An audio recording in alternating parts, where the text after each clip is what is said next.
लीजिए सुनिए आचार्य चतुर्सेन शास्त्री के लिखे उपन्यास वयम रक्षा महा का भाग 97 जगज्जयी का काम वैकल्य मेरी यानी समीर गोस्वामी की आवाज में। असह्य विक्रम दुर्धुर्ष मारुति के द्वारा अनायास ही लंका का विध्वंस होते तथा मारुति को दुस्तर सागर पार कर आते जाते देख जगज्जयी महिदेव रावण का तेज जैसे बुझ सा गया।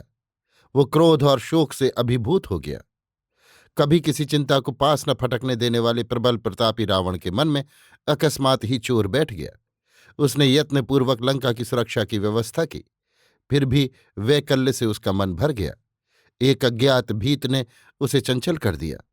वो सोचने लगा कि सीता का हरण क्या उचित हुआ, इस दाशरथी से वैर बांधना क्या युक्ति युक्त हुआ। क्या ये भी संभव है कि वो राजभ्रष्ट मानव राजकुमार इस एक स्त्री के लिए अगम्य लंका तक आने का दुस्साहस करे। क्या उसका ऐसा प्रताप तेज और शौर्य है कि मेरा सामुख्य करने का साहस करे।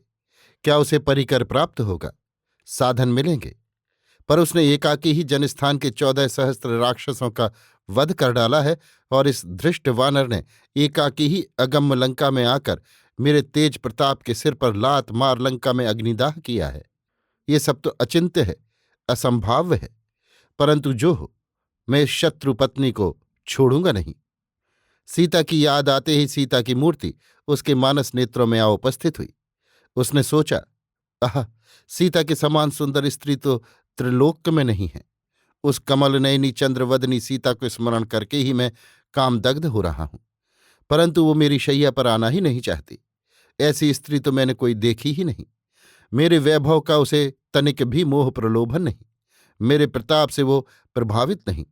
वो तो उस भिखारी राम में ही अतिरंजित है। ये तो मूढ़ता की पराकाष्ठा है। स्त्रियां स्वभाव से ही मूढ़ होती हैं, पर मैं तो उस पर मोहित हूं। कैसे वो मेरी शैया पर आरोहण करे, कैसे मैं इस कार्य में सिद्ध मनोरथ हूं, समझ में नहीं आता। आहा, उसकी कटी क्षीण है, नितंब पुष्ट है, शरद चंद्र के समान उसका मुख है, स्वर्ण प्रतिभा के समान वो सौम्य है। वो गजगामिनी सीता तो माया मूर्ति के समान है। उसके रक्तिम नखों से युक्त कोमल और लाल लाल सुंदर तलवों वाले चरणों को देखकर तो मेरा मन ही वश में नहीं रहता। अग्निज्वाला और सूर्य की कांति के समान देदीप्यमान उसकी सुंदर नासिका और सुंदर नेत्रों वाले खिले कमल से मुख को देख काम ज्वर चढ़ता है।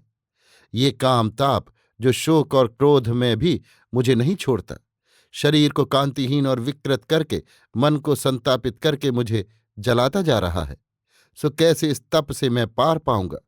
वो मृग शावक नयनी जनक राजा की पुत्री क्या मेरे हाथ में आकर भी मेरे हाथ में न चढ़ेगी। मैं जगज्जयी त्रिलोकपति रावण देव दैत्य दानव मानव नाग यक्ष सभी से पूजित होने के बाद इसे एक मानुषी से तिरस्कृत होऊंगा। नहीं, ये तो असहनीय है, परंतु अब मुझसे रहा नहीं जाता। अवधि में तो अभी 1 मास शेष है, ये कैसे कटेगा। अंततः मैं महिदेव सर्वजयी वैश्रवण पौलस्त हूं। मर्यादा के विपरीत भी तो मैं नहीं कर सकता। उस भिखारी राम का मुझे क्या भय है। वो साधनहीन है, वो क्या यहां लंका तक आने की मूर्खता करेगा। वो तो इस उद्योग में ही नष्ट हो जाएगा। ये दुस्तर सागर, ये दुर्लंघ लंका और ये अजय राक्षस भट्ट, इनके सम्मुख उस एकाकी मानव की क्या बिसात। पर वो अकेला वानर ही जब यहां आकर इस अत्यंत सुरक्षित लंका में इतना उत्पात मचा गया, तो फिर ये भी नहीं कहा जा सकता कि राम को यहां तक आने में सफलता नहीं मिलेगी। कार्य सिद्धि के साधन अकल्पनीय हुआ करते हैं। इन सब विचारों ने रावण को अस्थिर कर दिया। सहस्त्रों सुंदरियों तथा भोग सामग्रियों से परिपूर्ण उसका मणिमहालय अब उसके अशांत और उद्विग्न मन को प्रसन्न न कर सका। नृत्य पान और विहार से उसकी रुचि खिन्न हो गई। हनुमान का असम पराक्रम और राम की भीत एक अशुभ छाया के समान उस महाप्रतापी वैश्रवण रावण के संपूर्ण व्यक्तित्व पर छा गई। उसने अपने विश्वासी अमात्य महापार्श्व को बुलाकर परामर्श किया। महापार्श्व ने करबद्ध निवेदन किया, देव, हिंसक वन जंतुओं से परिपूर्ण वन प्रदेश में जाकर जो पुरुष मधु पाकर भी उसका सेवन न करे, उसे पान करने को विकल न रहे, उसे मूर्ख ही समझना चाहिए। आप जगज्जयी हैं, महिदेव हैं, पृथ्वी के स्वामियों के स्वामी हैं, आप ईश्वर हैं। क्यों नहीं आप इस शत्रु पत्नी सीता के साथ बलात्कार से रमण करते, जिस प्रकार कुक्कुट झपट कर मादा को दबोच कर रमण करता है। आप भी उसी प्रकार अपनी इच्छा पूर्ति कीजिए। इच्छा पूर्ति के बाद फिर भय क्या है? शत्रु पत्नी दूषित होने पर फिर भला राम उसका क्या करेगा? इसके अतिरिक्त यदि किसी भी प्रकार का भय उपस्थित हुआ ही तो उसका उचित प्रतिकार किया जाएगा। आप चिंतित न हो। महाबली कुंभकर्ण और तेजस्वी इंद्रजित आपकी सेवा में उपस्थित हैं। फिर लंका में जो सहस्त्रावधि भट्ट हैं वे किस दिन के लिए हैं?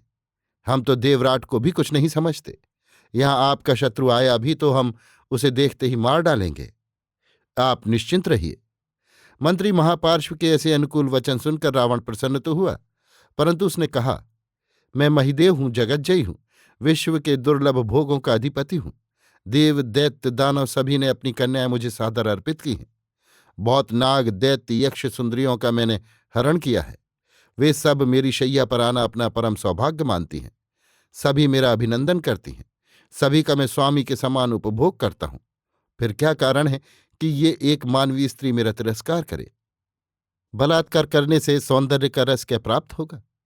अरे, स्त्री जब तक स्वेच्छा से तन मन पुरुष को अर्पण न करे तब तक उस स्त्री का आनंद क्या? ये मानवी मेरे समस्त ऐश्वर्य का तिरस्कार करती है, मेरी मर्यादा का विचार नहीं करती। मुझ जगज्जयी से उस भिखारी राम को श्रेष्ठ समझती है। मैं ये कैसे सहन कर सकता हूं? फिर वो शत्रुपत्नी है। उस मानव ने मेरी बहन का तिरस्कार किया। अब उसकी स्त्री मैंने अपने कौशल से हरण की है तो उस पर मेरा ही अधिकार है। वो मेरी शैया पर प्रसन्नता से आए, मुझे अपना तन मन अर्पण करे, तभी उसके पति राम के दुष्कर्म का प्रतिकार हो। पशु की भांति बलात्कार से तो मेरी ही मर्यादा भंग होगी।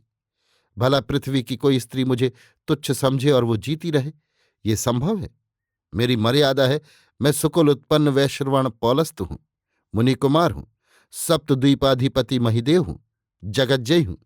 इस शत्रुपत्नी को मेरी शैया पर आकर स्वेच्छा से अपना शरीर और मन मुझे अर्पित कर कृतार्थ होना चाहिए। नहीं तो अवधि के बाद अवश्य मेरे रसोइये उसका हृदय मेरे कलेवे के लिए पाक करेंगे।